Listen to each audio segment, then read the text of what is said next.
Keď si vyberáte madrac do manželskej postele, buďte sebec. Možno to znie zvláštne, ale verte mi, prinesie vám to lepší spánok a aj pokojnejší vzťah. Dva menšie madrace sú oveľa lepšia voľba ako jeden veľký. Mám pre vás 5 praktických dôvodov, ktoré vás presvedčia. Dôvod číslo 1. Každý si vyberie tvrdosť, aká mu vyhovuje. Predstavte si, že máte radi mäkší madrac, zatiaľ čo váš partner uprednostňuje tvrdší. Pri jednom veľkom madraci musí robiť kompromisy a ani jeden z vás nemusí spať tak pohodlne, ako by chcel. Ak si každý vyberie svoj madrac presne podľa svojich preferencií, obaja budete spať lepšie. Dôvod číslo 2. Pohyb jedného neovplyvňuje druhého. Ak sa váš partner v noci často prehadzuje, vstáva alebo sa len otáča z boku na bok, pri jednom spoločnom madraci to pocítite aj vy. Dva oddelené madrace znamenajú, že sa môžete nerušene vyspať, aj keď má váš partner nekľudnú noc. Dôvod číslo 3. Manipulácia s madracom je oveľa jednoduchšia.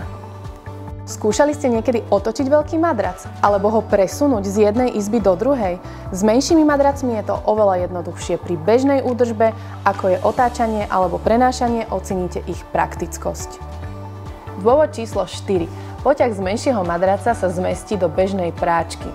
Udržiavať madrac čistý je veľmi dôležité pre zdravie aj hygienu. Poťah z veľkého madraca sa do práčky väčšinou nezmestí, takže ho musíte prať v čistiarni. Pri dvoch menších madracoch jednoducho vyzlečiete poťah, hodíte ho do práčky a je to čisté, voňavé a bez zbytočných starostí. Dôvod číslo 5. Možnosť použiť polohovateľné rošty. Ak si chcete v posteli čítať, sledovať televíziu alebo jednoducho zdvihnúť nohy, polohovateľné rošty sú skvelým riešením. A pri dvoch madracoch si každý nastaví presne takú polohu, aká mu vyhovuje. Tak čo, ešte stále chcete jeden veľký matrac? Doprajte si pohodlie a myslíte na seba. Vyberte si matrac, ktorý vám vyhovuje a užite si pokojný a zdravý spánok.